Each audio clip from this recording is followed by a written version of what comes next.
Chères téléspectatrices, chers téléspectateurs, chers internautes, bonjour. Nous revoici à notre rendez-vous habituel au cours duquel nous scrutons les questions d'actualité qui ont un impact géopolitique et géostratégique pour la RDC, pour la région des Grands Lacs et pourquoi pas pour le monde. L'actualité oblige, aujourd'hui nous allons parler d'un phénomène. Un phénomène qui met à mal la survie de notre pays, la République démocratique du Congo, comme nation. Un phénomène qui est aussi un prétexte existentiel pour le pouvoir FPR, Front Patriotique Rwandais. Vous avez compris, chers téléspectateurs, chères téléspectatrices, chers internautes, vous avez compris que nous parlons du Rwanda. Contrairement à ce qu'on dit, le Rwanda est un État sous perfusion. Et la question FDLR, c'est ça, le nœud gordien du problème.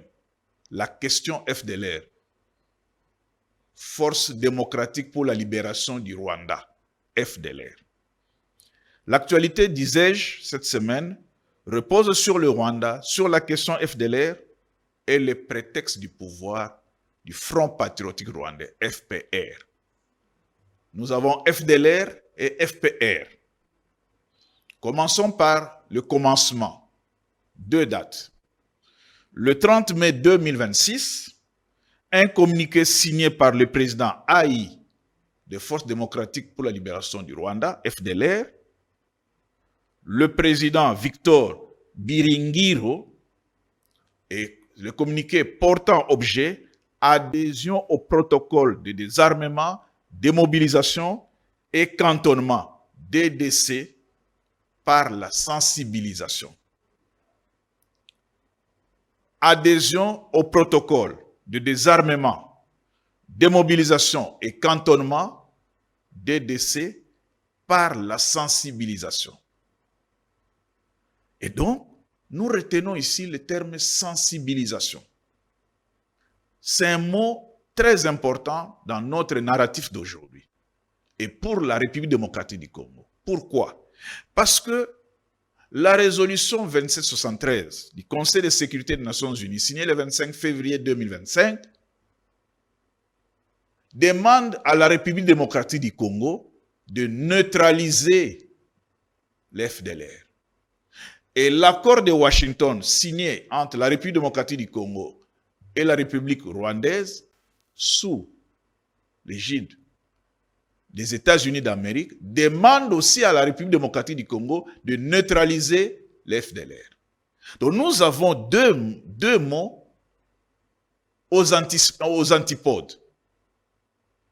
La sensibilisation et la neutralisation. La sensibilisation a un caractère humain. Parce que nous sommes des hommes, nous sommes des êtres créés à l'image de Dieu. Sensibilisés pour redevenir des hommes. Neutralisation, c'est la violence, la mort, donner la mort. Donc, les Nations Unies demandent à la République démocratique du Congo de donner la mort aux Hutus qui sont au Congo. Mais les Hutus nous donnent une leçon en disant ne nous tuez pas. Nous allons retourner au Rwanda, mais par la sensibilisation. La sensibilisation. Et ce mot-là, parce qu'il a un caractère humain, un caractère divin,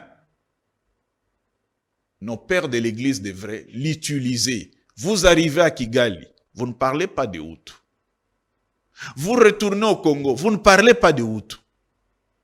Et les Hutus nous donnent une leçon, les Hutus rwandais, les FDLR nous donnent une leçon. Nous sommes des êtres humains, nous voulons retourner au Rwanda par la sensibilisation et non par les armes, la paix. La paix a beaucoup de significations.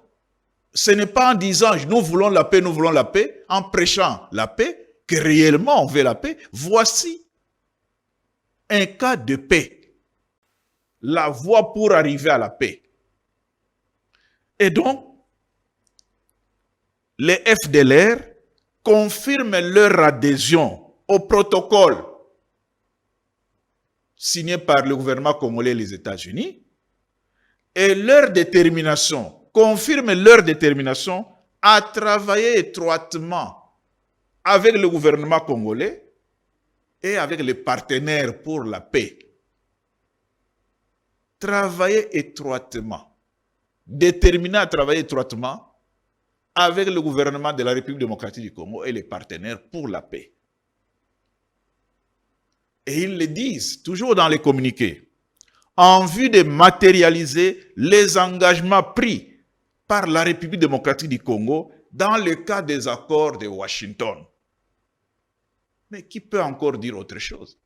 Mais voici la solution, voici les remèdes. Pourquoi nous voulons penser la plaie alors qu'il y a un remède? Pourquoi nous voulons penser la plaie avec des faux dialogues alors qu'il y a un remède ici? Mais, comme dans ses habitudes, toujours dans ses stratégies machiavéliques, le Rwanda réagit. Mais comment le Rwanda réagit? Comment le Rwanda réagit? Le Rwanda va retourner, après avoir pris connaissance de ces communiqués des FDLR, qui sont des Rwandais, le Rwanda va retourner 39 personnes rapatriées au Rwanda, déclarant que ces personnes ne sont pas des FDLR. C'est-à-dire que le Rwanda les a confondus avec le Hutu congolais. Et le Rwanda dit non, retournez. Vous n'êtes pas des Rwandais, vous êtes des Congolais. Encore qu'il faut faire la différence, je ne sais pas si c'est par la morphologie entre un Hutu congolais et un Hutu rwandais. Et curieusement,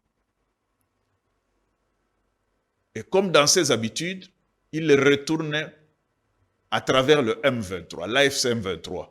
C'est-à-dire, il les éparpille. Mais il faut se poser des questions. Si ces 39 personnes ont encore une longue vie devant eux, ou devant elles, ils retournent au Congo. Comme on n'a pas fermé leur bouche, on doit les neutraliser aussi, pour qu'ils ne parlent pas. Mais c'est là où, effectivement, nous tombons dans les pièges du Rwanda, parce que le 30 juillet 2026, la MONUSCO qui avait organisé ces retours sans interroger le gouvernement congolais, la MONUSCO a précisé que ces personnes, les 39 personnes, avaient été rapatriées au Rwanda dans le cadre du programme de désarmement, démobilisation, rapatriement, réinsertion, réintégration. Ce qu'on appelle DD3R. Désarmement, démobilisation, rapatriement, réintégration et réinsertion. Nous sommes dans la guerre des D. Les FDLR nous disent désarmement, démobilisation et cantonnement, DDC.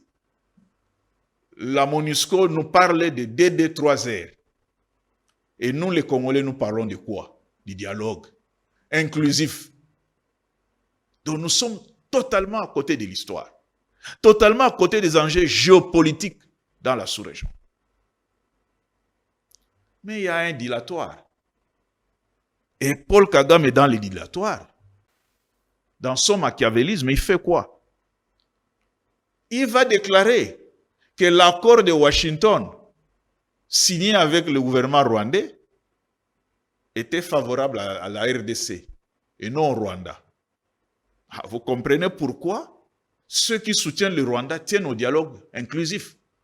Parce que Kagame leur dit cet accord est favorable à la République démocratique du Congo. Et de cet accord, vous savez, toute la littérature sortie de la bouche des opposants et même de la Senko, qu'on a vendu le pays pour 99 ans. Encore des inventions, de l'imaginaire. Nulle part dans ces accords, on parle des dates, des années.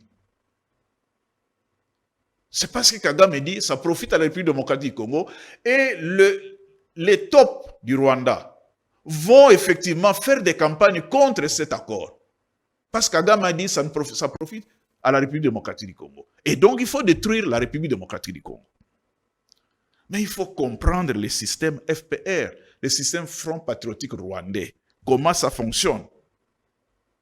Parce que si on ne comprend pas le système FPR, on ne peut pas trouver de solution à la crise qui secoue notre pays.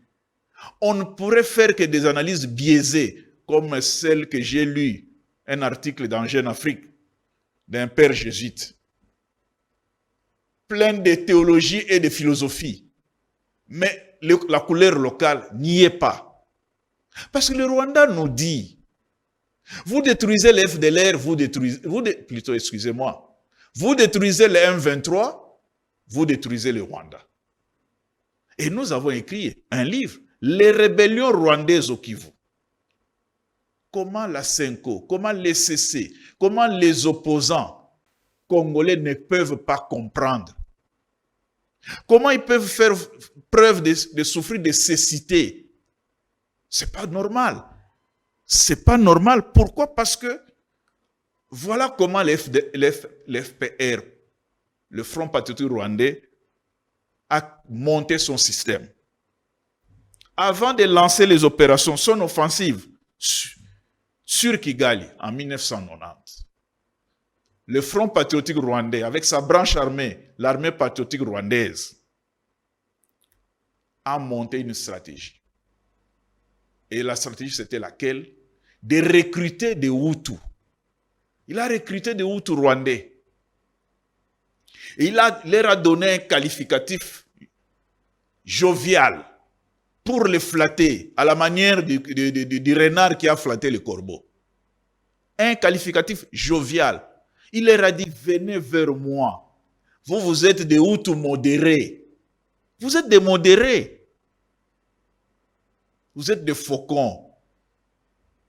Et si une poignée de Hutus, une vingtaine, une centaine de Hutus sont des modérés, ils sont modérés par rapport à qui? Par rapport aux autres Hutus, à toute la communauté Hutu, qualifiée de génocidaires, extrémistes, radicaux. Voilà comment on a trompé une partie des Hutus, quelques poignées de Hutus, en disant, voilà, vous êtes beaux, vous êtes modérés, vous pouvez manger à la table du Seigneur. Et ces Hutus-là sont allés manger, effectivement, à la table du Seigneur. Seigneur, pas avec S-E-I. Seigneur du verbe saigner. S-A-I. J'ai fait la différence. Venez manger à la table du Seigneur. Pas Seigneur S-E-I. Mais Seigneur S-A-I. C'est-à-dire du verbe saigner, là où il y a du sang. C'est le sang qui saigne. Comprenez bien. Et on connaît la suite. Dans ces repas à la table du Seigneur, il va sortir un concept. Ndi Umunyarwanda. Ndi Umunyarwanda. Qui signifie simplement je suis rwandais. Pour Kagame, cela signifie il interdit officiellement et publiquement toute référence légale aux ethnies. Je suis rwandais. Ndi Umunyarwanda. Au Rwanda, il n'y a pas d'ethnie. Au Rwanda, il n'y a ni Tutsi, ni Hutu, ni toi. Nous sommes tous rwandais. Plus question de dire moi je suis Hutu, moi je suis toi. Nous sommes tous rwandais. C'est ça sa stratégie. Et le monde entier applaudit. Dit voilà quelqu'un qui est venu apporter la paix au Rwanda. Mais le jeu de la communauté internationale, on les connaît. Sauf pour ceux qui souffrent de cécité. On l'a vu en Ouganda. Museveni prend le pouvoir et il fait la démocratie à parti unique. La démocratie à parti unique en Ouganda. Et le Fonds monétaire international, la Banque mondiale, pompe de l'argent. On dit au moins, il expérimente la démocratie à parti unique. Et ce parti, c'est la NRM, National Movement Resistance. Maintenant, ça devient révolutionnaire. C'est comme on a fait avec Mosé Laurent Désiré Kabila. On prend des enfants de 10 ans, de 15 ans, les Kadogos, on les met devant pour aller tuer, sans parler. Et après, on dit, au FRDC, voyez s'il n'y a pas de mineurs dedans. Mais ce sont les mineurs qui ont accompagné le pouvoir de Mosé. Et nous tombons effectivement dans cette façon que l'Occident nous présente de la vie, en nous demandant de copier ces modèles, alors que c'est un faux modèle. Et encore sous Joseph Kabila, on nous dit, non, vous pour avoir la paix en République démocratique du Congo, voici une formule magique, 1+4. Le tombeau de la RDC, Sun City. Et nous applaudissons. Nous sommes uniques, 1+4. Un président avec 4 vice-présidents. Où en sommes-nous aujourd'hui? Le président là, il est où? À chacun de répondre. Et donc, lorsque le pouvoir FPR dit que je suis rwandais, au Rwanda, il n'y a ni Tutsi, ni Hutu, ni toi. Mais curieusement, on commémore les génocides des Tutsis, tués par des Hutus. Et on les commémore pendant 3 mois. Donc pendant 3 mois au Rwanda, on suspend, on revient aux communautés, les génocidaires, les bons, les méchants et les bons au Rwanda. Et voilà que des Congolais, des intellectuels, des philosophes, des théologiens, ils veulent copier ces modèles, ces discours pour venir nous les faire gober. Ceux qui ne le savent pas, ceux qui ne veulent pas comprendre, qui veulent comprendre le système FPR, c'est un système qui repose sur l'exclusion, sur l'extermination des Hutus. Exclusion, vengeance et extermination des Hutus. C'est ça le système FPR. Les évêques de la Senko et de l'ECC sont arrivés au Rwanda. Est-ce qu'ils ont parlé des prisonniers Hutus qui sont dans les prisons du Rwanda? De cette dame-là, Ingabire. Est-ce qu'ils ont parlé de ça? Ils nous ont dit qu'ils étaient pris en charge totalement par le pouvoir. Manger, nourrir, déjeuner, dîner, dessert, repos, totalement. Mais s'ils sont les hommes de paix, mais il devait poser la question à Paul Kagame, mais il y a une dame ici qui croupit en prison. Ingabire. Qu'est-ce que vous en dites? Nous avons un compatriote, tous ces Congolais, Laurent Nkunda, qui est chez vous ici. Est-ce que nous pouvons le visiter? Nous pouvons ne fût-ce que dire une prière pour lui, ou le ramener au Congo. Et quand ils sont arrivés à Goma, quand ils ont été reçus par l'AFCM 23, avec joie, avec des photos, est-ce qu'ils ont posé la question, le problème de Laurent Nkunda? Parce que c'est ça le dialogue. Est-ce qu'ils sont allés dans les camps de déplacés? Non. Est-ce qu'ils ont dit la messe? Non. Même commencer la rencontre avec les signes de croix qui nous identifient, nous les catholiques, ils ne l'ont pas fait. Ils ne l'ont pas fait. En tout cas, moi, j'étais à Goma. Et aucune image n'a montré que les pères de l'Église ont commencé par au nom du Père, du Fils et du Saint-Esprit. Personne. On ferme la parenthèse. Donc, je disais que le régime FPR repose sur la haine viscérale et la vengeance sur les Hutus. Et cette haine et cette vengeance créent la fracture, d'abord créent la fracture dans un pays de 26 000 km². Le Rwanda a 26 000 km². Plus petit que la province du Nord Kivu. 26 000 km² avec 3 communautés ethniques qui ne s'entendent pas. Il y a une fracture. Et cette exclusion-là empêche la réconciliation entre Hutus et Tutsis. Cette exclusion empêche la cohabitation. Et c'est ça. En empêchant la cohabitation, elle renforce la fracture interne qui conduit à la facture que la République démocratique du Congo paye.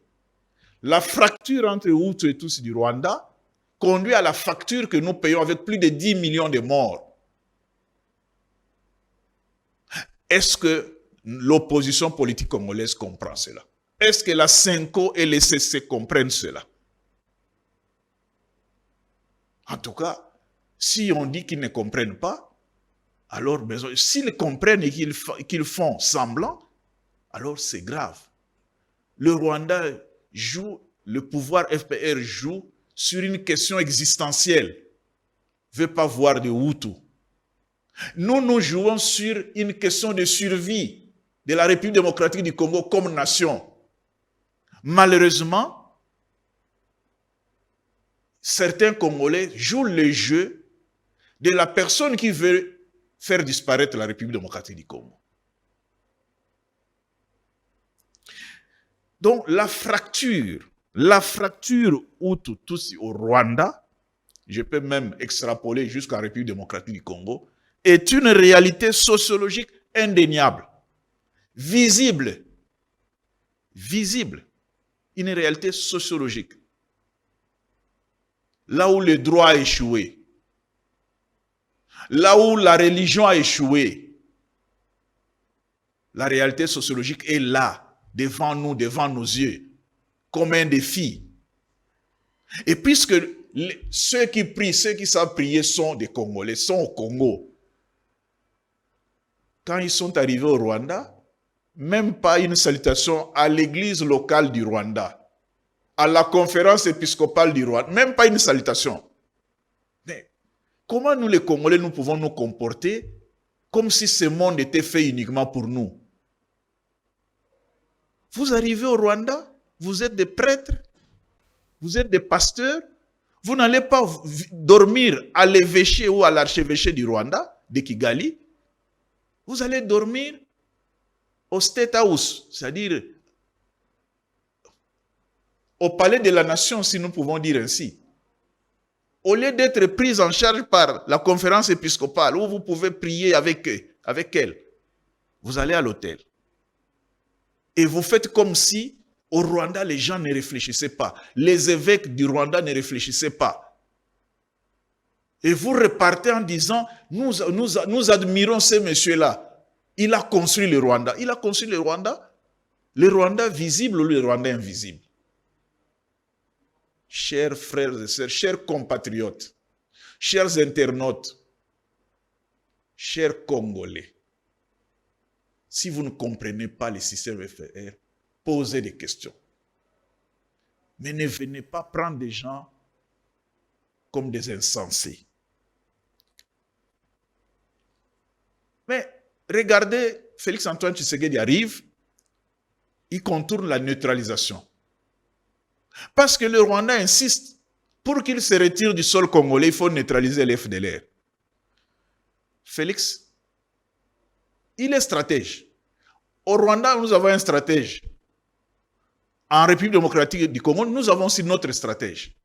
Félix-Antoine Tshisekedi, qui a déboulonné le système de FCC. On peut tout dire, on peut dire non, il ne respecte pas. Il nous a dit, aidez-moi à déboulonner. Et il a déboulonné. Il a pris une majorité mécanique FCC. Il en a fait l'union sacrée. On n'entre pas dans les détails. Mais on voit comment on est arrivé à changer dans un parlement, comme par baguette magique. Les gens se sont dédits. Ils étaient totalement Kabila. Et à la minute, ils sont devenus totalement Tshisekedi. Même si c'est en faisant semblant. Mais c'est ça, déboulonner. Et c'est ça, les stratèges. Au Rwanda, la solution est politique. La solution pour la paix au Rwanda est politique. Il faut un dialogue inter-rwandais. Et c'est ça la démarche de FDLR. Démobilisation, désarmement, cantonnement, retour au Rwanda. C'est ça la démarche de FDLR. Dialogue, cohabitation. Là où les FPR exigent de la RDC d'éliminer les Hutus. Les Hutus nous donnent, les Hutus rwandais, nous donnent une leçon de vie, comme je l'ai dit, d'humanisme. En disant, Vous allez nous tuer, pourquoi vous les Congolais? Nous n'avons pas de problème avec vous. Au contraire, nous avons nui au peuple congolais. Mais nous allons adhérer au protocole. Nous allons sensibiliser, nous allons nous démobiliser, nous désarmer et nous cantonner pour retourner au Rwanda. Pas question de neutraliser, de neutralisation. Donc là où le Conseil de sécurité des Nations Unies appuie l'extermination des Hutus par la République démocratique du Congo, par les FARDC, par le gouvernement Tshisekedi. Félix-Antoine Tshisekedi passe par la sensibilisation, seul remède efficace qui conduit au dialogue et à la cohabitation au Rwanda. Et par conséquent, par ricochet, à la paix en République démocratique du Congo. Donc il faut sauver le Rwanda. En sauvant le Rwanda, nous sauvons la République démocratique du Congo. Sauf pour ceux qui vivent du Rwanda. Et comme je le disais, dans mon livre, Dieu merci, le livre va arriver bientôt. Dans mon livre, Rwanda, République démocratique du Congo, Hutu Tutsi, l'impératif d'une réconciliation en panne, je reviens sur l'interview nous accordée par Pasteur Bizimungu, ex-président du Rwanda, le Hutu modéré qui s'est retrouvé en prison. Il nous l'a accordé en prison. Et nous lui avons posé la question.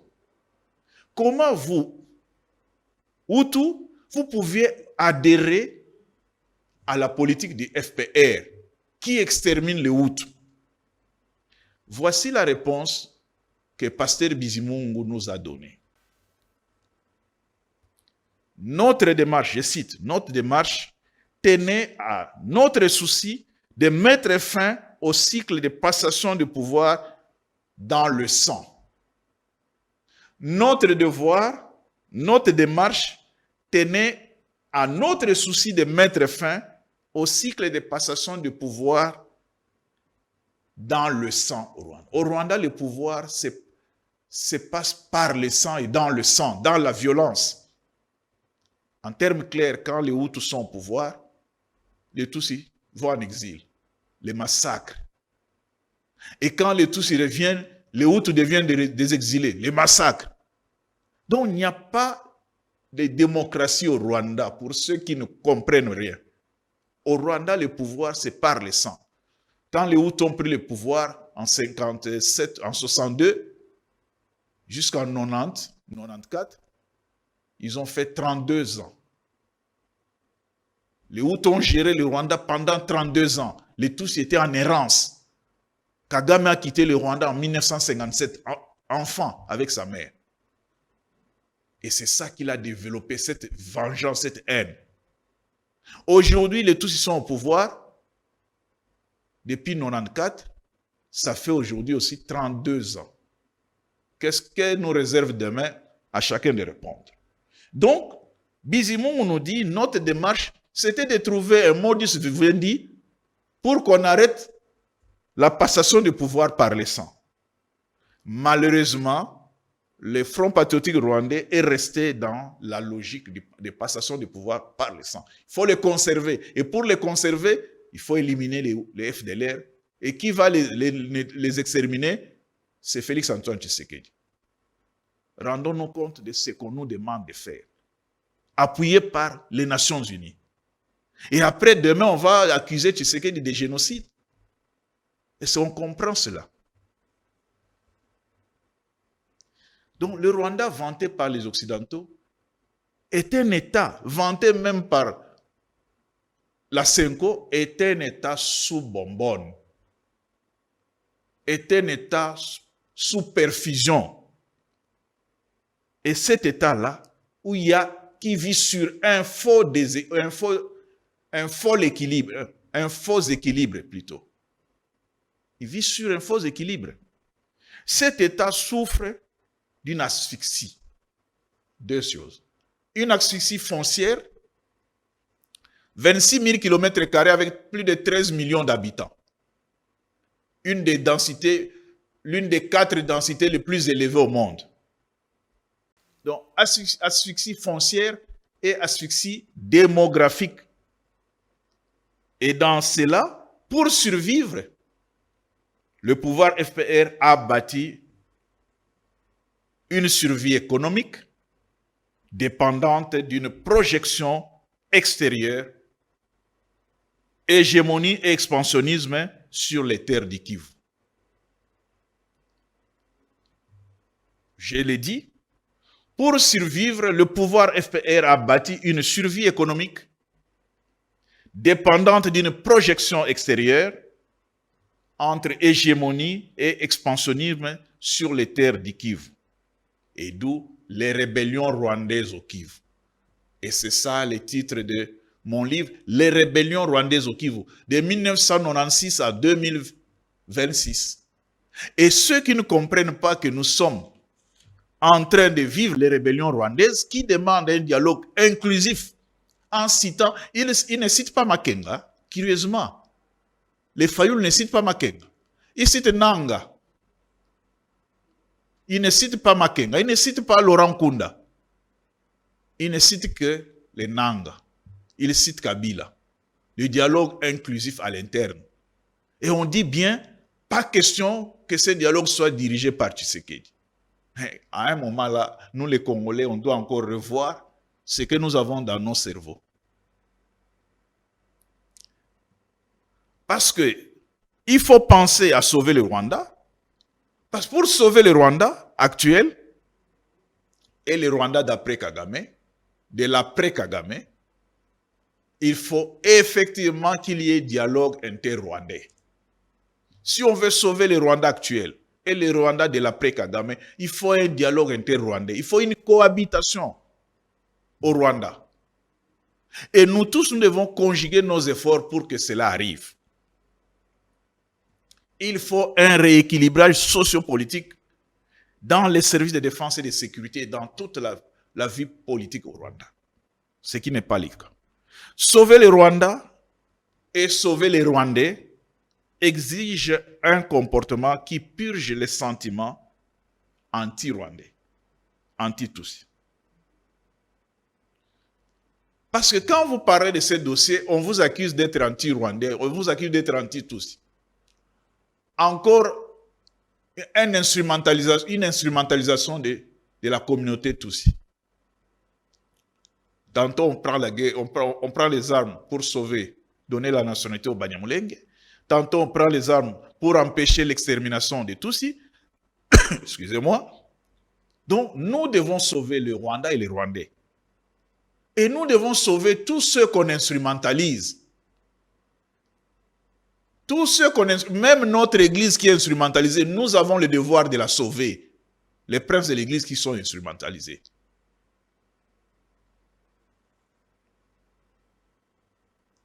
Si on ne sauve pas le Rwanda, si on ne sauve pas les Rwandais, si on ne sauve pas ceux qu'on instrumentalise, alors nous allons ouvrir les portes grandement ouvertes, excusez-moi la tautologie, nous aurons les portes grandement ouvertes de la République démocratique du Congo pour la balkanisation de notre pays. Pour lutter contre la balkanisation, pour sauver notre pays, il faut d'abord sauver le Rwanda. Il faut sauver le Rwanda et les Rwandais. Il faut sauver tous ceux qu'on instrumentalise, en commençant par la communauté Tutsi, la communauté Hutu. Il n'y a pas de Hutu modérés, il n'y a pas de Tutsi modérés. Dans toutes les communautés, il y a des bons et des mauvais. On ne peut pas qualifier une communauté de méchants ou de méchantes et une autre de bons ou de bonnes. Ça n'existe pas, nulle part au monde. Donc, lutter contre la balkanisation de la République démocratique du Congo revient à sauver le Rwanda et les Rwandais. Parce qu'il est anormal d'attaquer la RDC à travers des rébellions et l'instrumentalisation de Tutsis et d'exiger. C'est ça aussi le plan B. Nous avons 5 ou 6 rébellions rwandaises au Congo. Mais regardez, à chaque fois que le plan militaire échoue, il y a le plan B. Le plan A, quand ça échoue, le plan B arrive pour un dialogue. Dialogue de Sun City, dialogue la conférence de Goma, dialogue avec le M23 du 23 mars, dialogue, lorsqu'on trouve que le plan A a échoué. Mais en réalité, ce n'est pas que le plan A a échoué. Le plan B obéit à une logique de projection du FPR, une logique de projection, une logique politique stratégique de projection, à savoir infiltrer davantage les institutions de la République démocratique du Congo afin de les noyauter du dedans, les affaiblir et au finish de créer un État que Kigali réclame au Kivu. Donc les dialogues qu'on nous impose, le dialogue de Sun City nous a été imposé, comme ce dialogue que la CENCO demande, la CENCO SCC demande en disant il faut un médiateur extérieur, on veut nous imposer. Et à la fin du dialogue, puisqu'il n'y a pas de recensement dans ces pays, on va injecter des gens que nous ne connaissons pas. Et on va noyauter les institutions, comme on a fait avec 1+4, comme on a fait avec Mouzé. Imaginez que quand Mouzé a demandé que l'envahisseur retourne, que les Rwandais rentrent chez eux, qu'est-ce qui est arrivé? Il y a eu la guerre du RCD. Et donc, nous devons tout faire pour que nous ne continuions pas, pour que le Rwanda ne continue pas et la communauté internationale ne continue pas à jouer à nous faire danser sur les deux pieds. Et ils sont les batteurs de tam-tam, ils ne dansent pas et nous dansons, les Congolais dansent. On commence par la guerre, après la guerre, après avoir tué des gens, on crée le dialogue et on injecte les gens dans les institutions. 4 ans ou 5 ans après, une autre rébellion naît, on fait la même chose. Mais soyons sérieux. Sommes-nous des hommes? Sommes-nous des personnes créées à l'image de Dieu? Si c'est oui, Dieu nous a donné l'intelligence, il nous a donné une terre et il nous a donné des talents, la parabole des talents. Chers téléspectateurs, chères téléspectatrices, chers internautes, voici la nourriture que je voulais présenter à votre table, la question FDLR. Cette question-là qui nous tient à la gorge. Si vous avez aimé, partagez. Mais nous avons toujours besoin de vos remarques et suggestions, de vos reproches, pour que ça nous aide à améliorer le travail que nous faisons pour vous. Les coulisses RDC TV nulle part ailleurs. Ce que nous vous donnons, vous ne trouverez nulle part ailleurs parce que nous sommes les hommes du terrain. Nous avons écrit sous la lumière de la lune, pas dans des chambres climatisées, pas dans des bureaux climatisés. Sous le soleil, sous les étoiles, sous la lueur de la lune. C'est ça les coulisses. Nous vous disons merci, prenez soin de vous et le rendez-vous est pris à une prochaine occasion. Portez-vous bien.